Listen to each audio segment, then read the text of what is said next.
The 100% cloud-based SkyTouch hotel operations platform is designed to enhance guest experience, advance performance, and achieve growth. The sky's the limit with the SkyTouch PMS, advanced rate and group management tools, advanced business intelligence tools, /Connect API, and SkyTouch University and customer community. Visit skytouchtechnology.com to learn more. Welcome to the Hotel Tech Podcast. This is the show where we tackle your most pressing issues to bring your business more wins. Keeping up with technology is challenging. Our experts are here to help you figure it all out.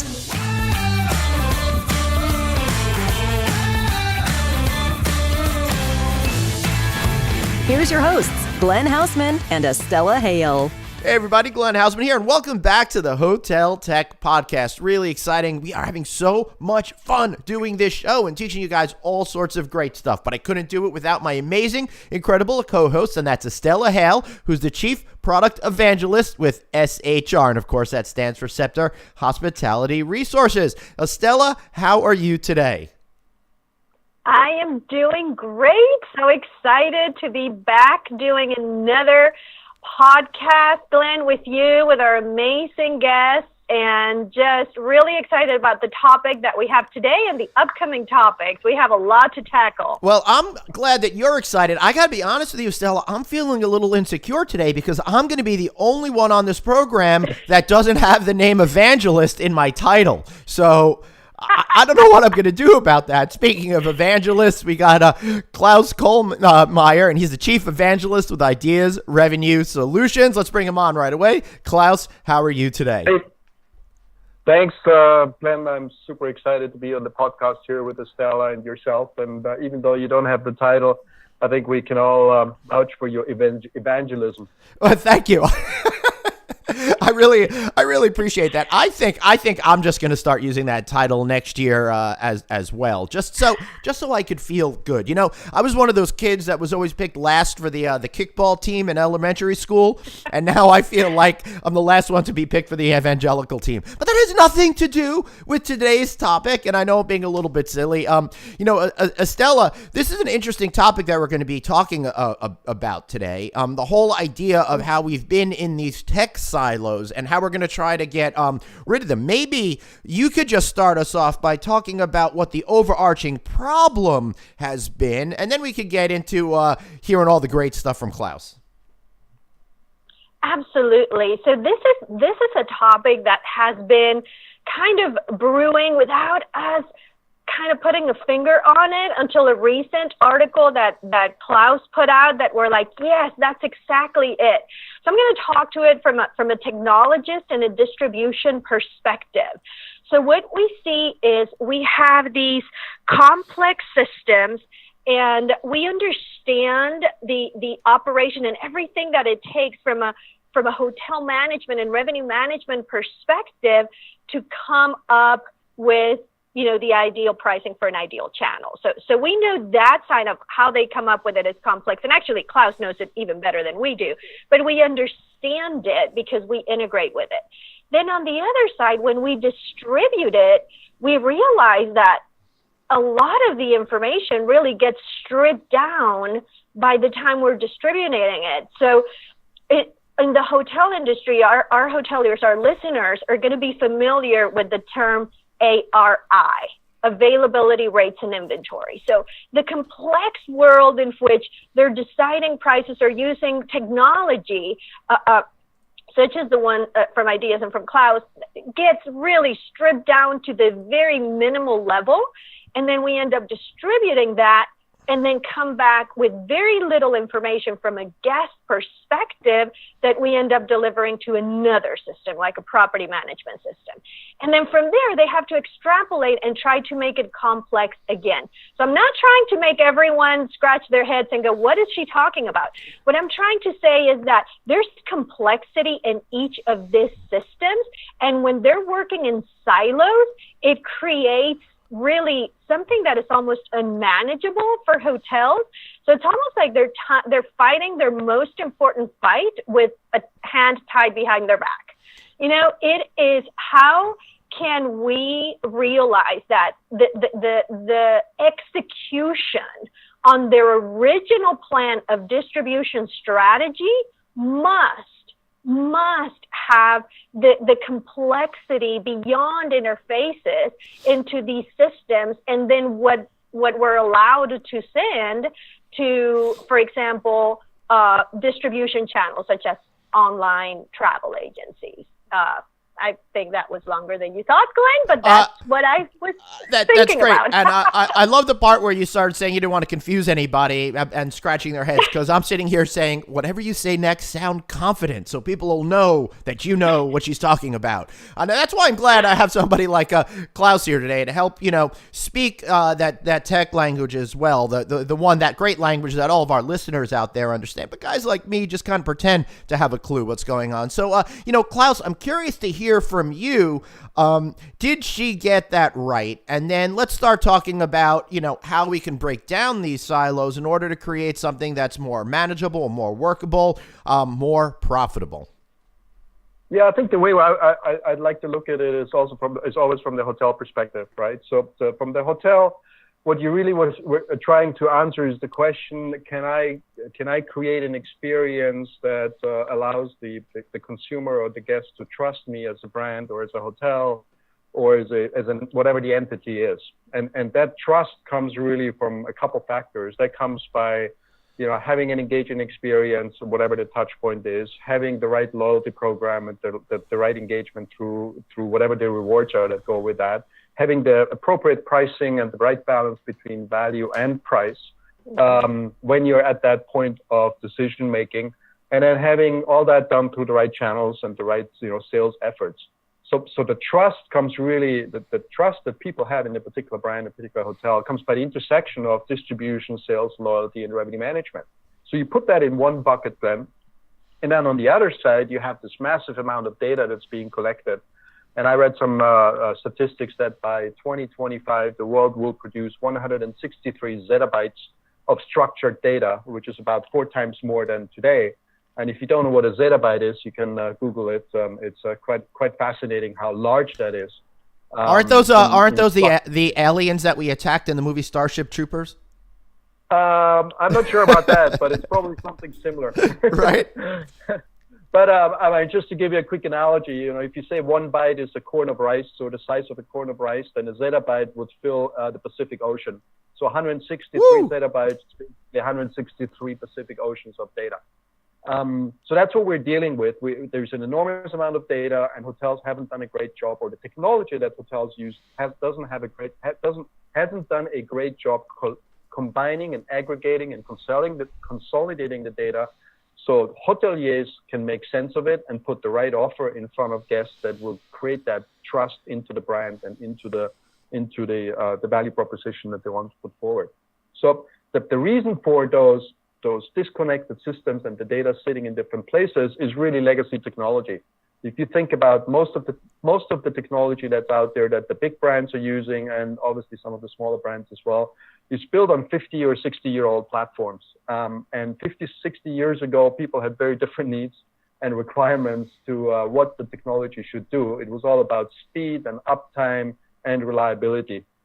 I remember a conversation I had about 15 years ago with the head of revenue management of a big global chain, and they were working on this massive project of updating the technology. And I asked them, why don't we just rip it out and replace it with something that's really next generation? And the answer I got was, well, this technology that we've used since the 60s has 99.9% uptime, and it gets the job done. So 15 years ago, that was the common right. Psychology was, we'll just need a system that gets the job done, moves bytes from here to here, and we don't worry about how do we engage the customers. And that's really changed. Yeah, I don't think 15 years ago, hoteliers that were making that argument had any clue about how things would be so radically different now. I mean, if we think back on how life was in 2003, 2004, I mean, the whole idea of having that computer in your pocket just wasn't there anymore. People didn't use the internet like they do today. Social media sites were really just in their nascent stages. So everything has changed and changed our relationship with data, I think. Right, Estella? Right. And also there's the concept that 15 years ago or more did not exist, which is the user-generated content. Back then, it was all about fast. It was all about uptime and connectivity because the content was controlled from the provider. Now, you still have to be fast, and you still have to have an uptime of above 99.99%. So that has not gone away, and there is still very much value placed on that because guests expect that immediate response and that immediate confirmation. But what has changed is the control of the data that is being put out. That's on the one side, right? User-generated content. And on the other side, with the homogeneous of display of properties on sites that are online travel agencies, for example, that do not bring back as much information about the guest, there's two areas of data control that is now not in the hands of the hotels anymore. It's either, again, on the hands of the guests doing the reviews, which is great for guests and for those hoteliers that are always waking up thinking about their guests. But that is something that they have to deal with. And then on the other side, again, the amount of information that they get on the profile of the guest that is booking them via an online travel agency. So I completely agree with Klaus that creating a unique customer booking path and creating it by channel is very important. Knowing how your guests are approaching you and how they're valuing what you have to offer, whether it's your location, whether it's that you have free parking or whatever that is, and how you're going to play it up in that channel.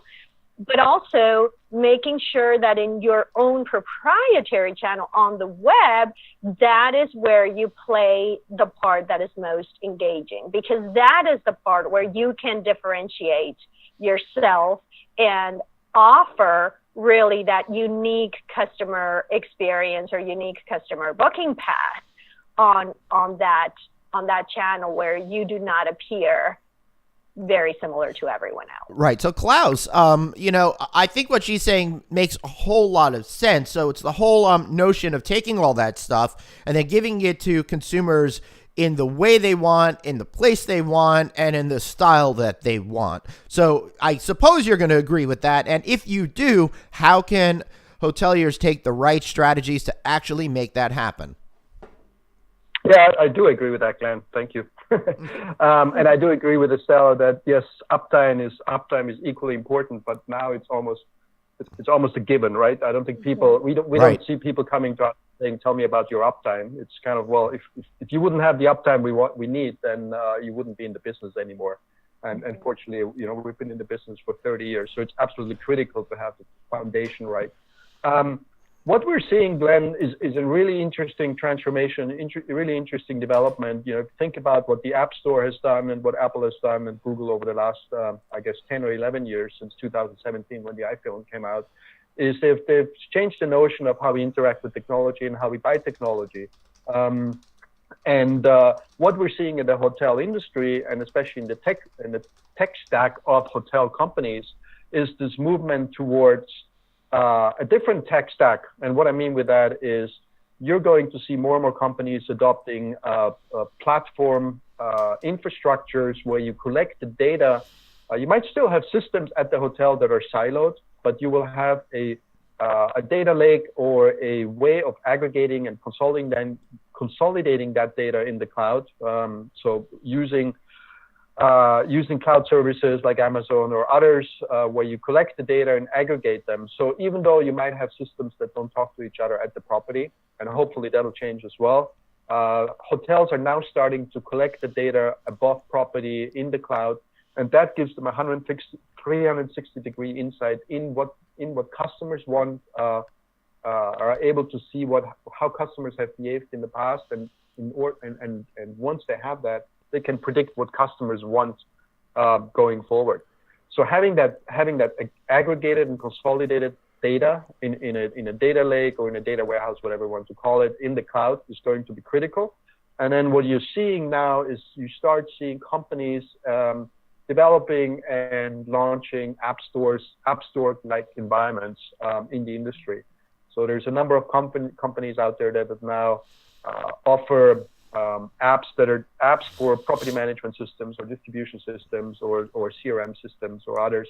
And over the next 5 to 7 years, I think we'll see this transition where you'll have a technology like a hotel operating system for the industry, and there might be 3 or 4 providers out there that do that. And then it will be as simple, if you want the new PMS, it'll be as simple as just downloading it from the App Store, installing it, and within 1 day or 2 days, you're up and running.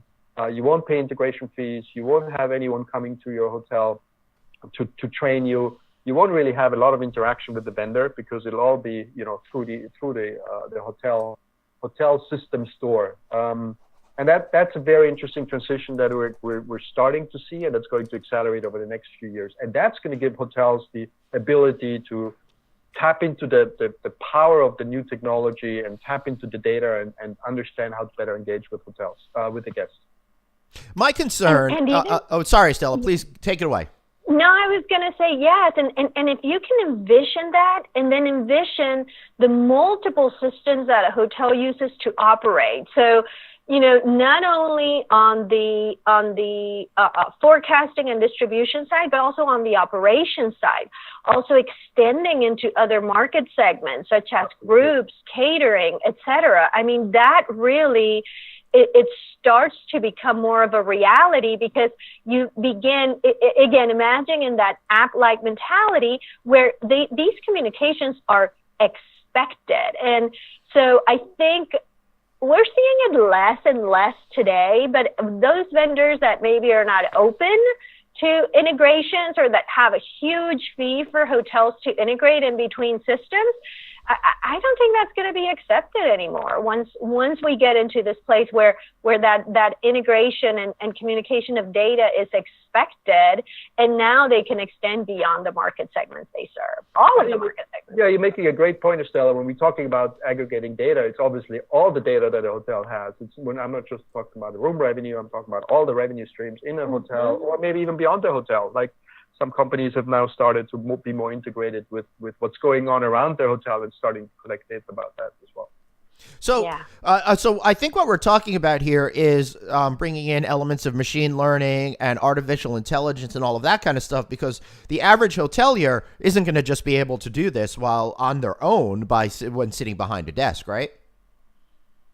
That's absolutely right. Yeah, if you think about the number of decisions hotels need to make on a daily basis with that enormous amount of data, it's humanly impossible to do that 24/7 and 365 days a year. I think we've calculated something like millions and millions of decisions that hotels need to make, not just every day, but if you extrapolate that throughout a year, there's billions of decisions just on pricing and revenue management alone that hotels need to be able to take and need to be making the right decisions every single time. So artificial intelligence, machine learning, automating the decision-making process, and then making sure these decisions get distributed automatically into your sales and distribution channels are going to be absolutely critical.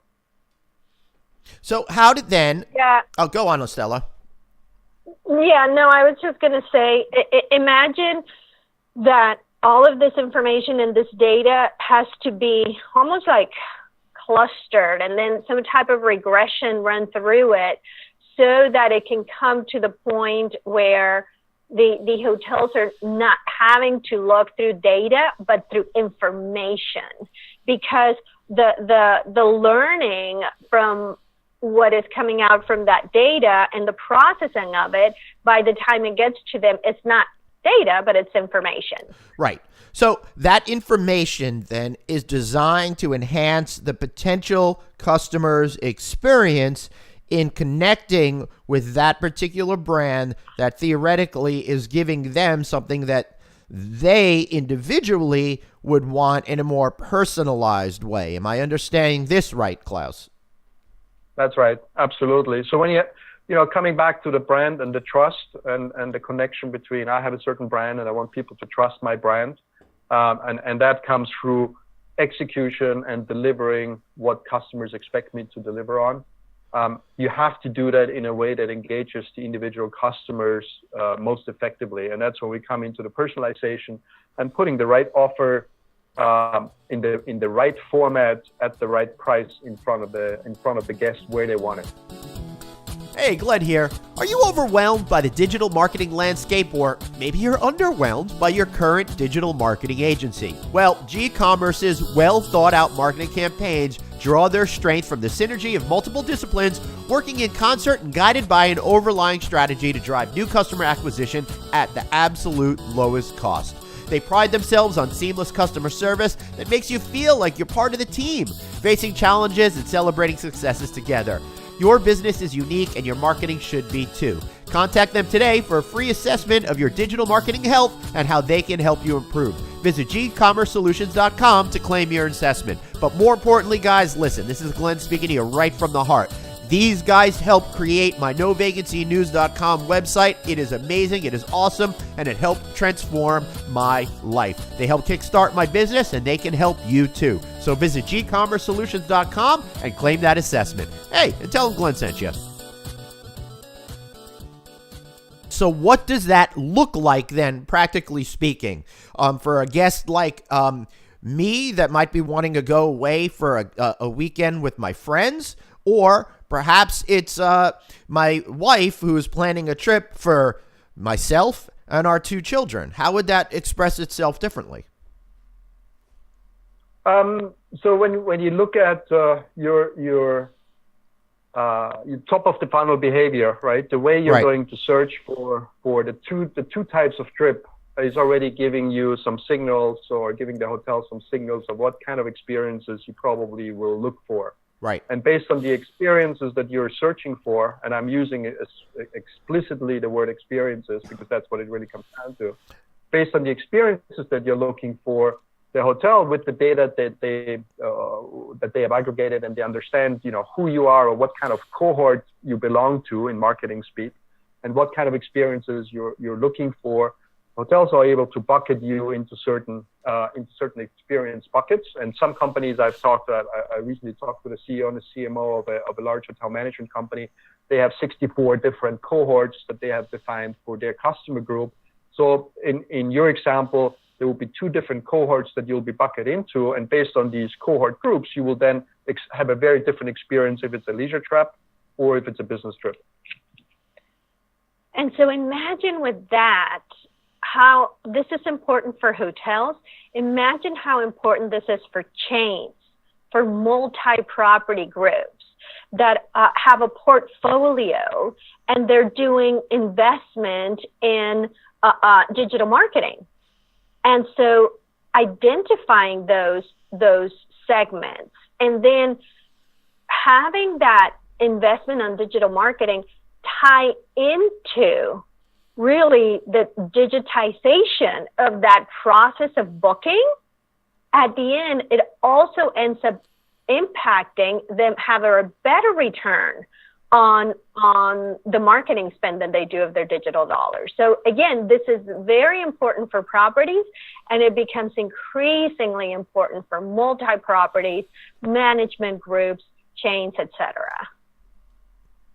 Excellent. Yeah, this all makes a lot of sense to me. And I think the final component of trying to get us out of this siloed way of thinking is thinking about the people who are actually working in your hotels, Klaus. I know that you've spoken about this before because, I'm sitting here as a guy in their late 40s, but I'm thinking about all those millennials that are in the workplace. And now the newest generation, Generation Z, which is already in college, in the early parts of that generation, these are folks that may already be working at the front desk in hotels, working in other jobs in hotels, and they came up in a different universe. The digital natives, grew up in a completely different way.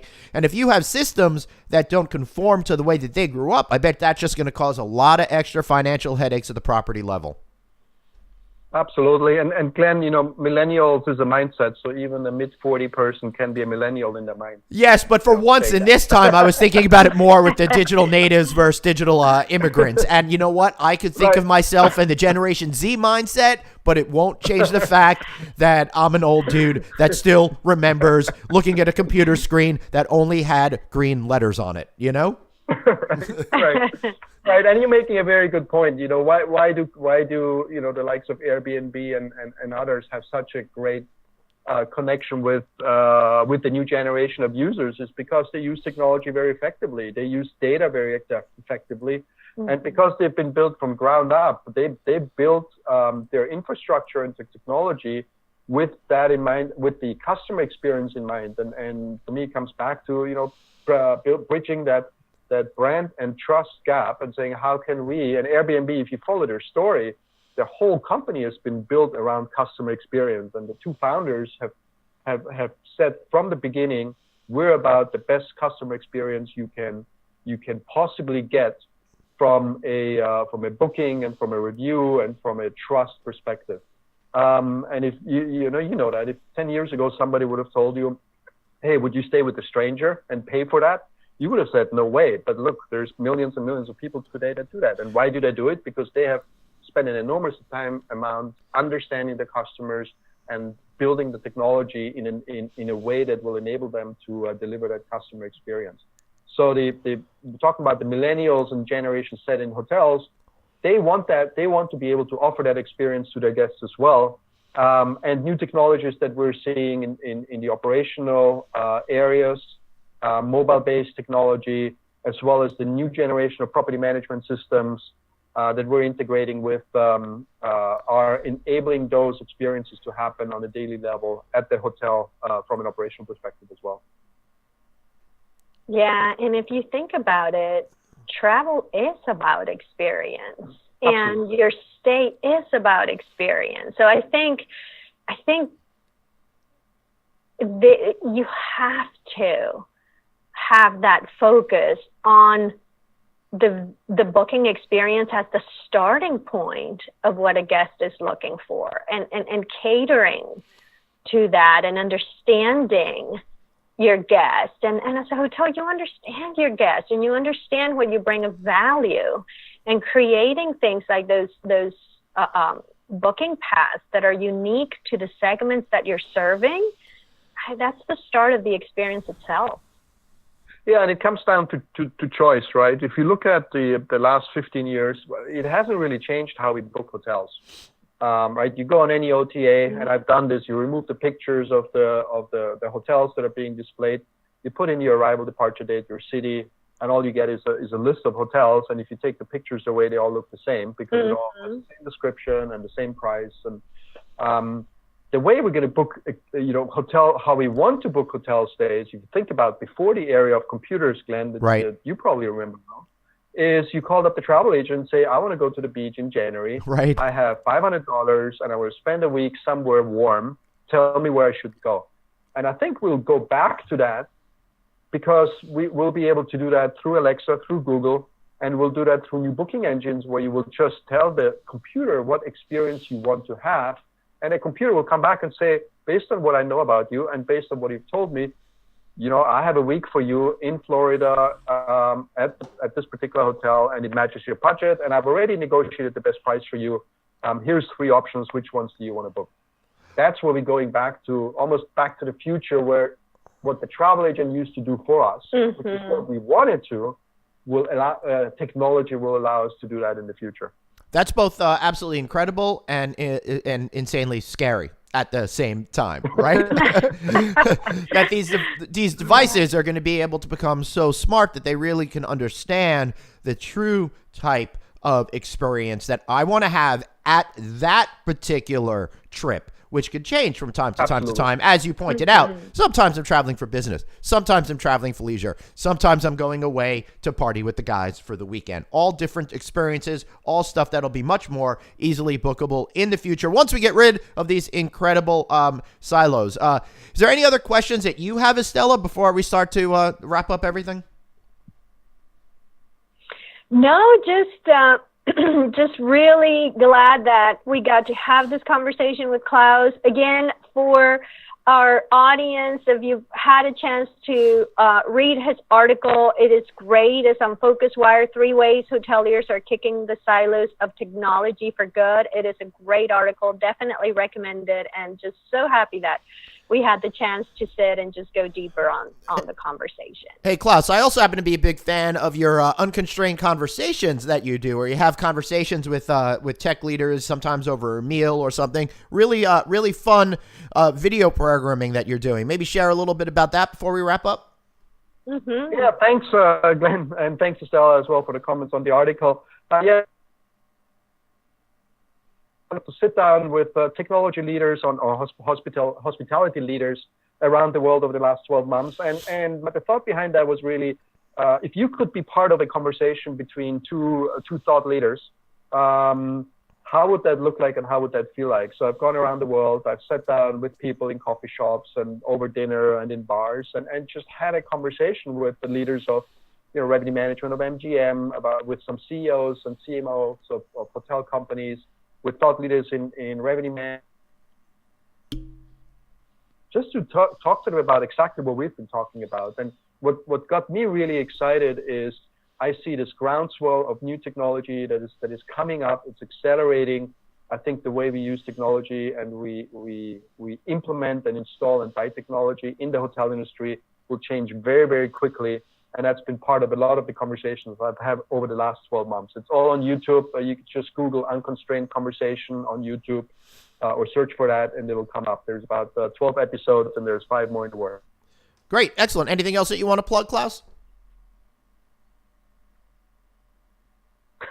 No, thanks, Glenn. Yeah, my pleasure. So let's bring this show home. I want to thank everybody for listening. I'm having such a great time working with Estella on this awesome show. And I want to thank to everybody for all the great feedback that we've gotten, and I know that we're heading in the right direction. If there are topics that you want to hear, feel free, just drop us a line. You could find me, Glenn, at Rouse.media, or better yet, just at Traveling Glenn, wherever you got social media stuff. And you can find this show recording and all past shows on SHR's website, which is shr.global, and of course on the No Vacancy Network. That's novacancynews.com, or just simply type in No Vacancy with Glenn Hausman into your browser, and you'll find us on iTunes, on Stitcher, on Google Play's Android Store, all of those kinds of stuff, and sign up for our weekly newsletter at 66866. Yeah, just text the number 66866 with the word hotel, and you'll automatically get subscribed. So, for Glenn, Estella, and Klaus, I want to thank you all for listening, and have a great 2019.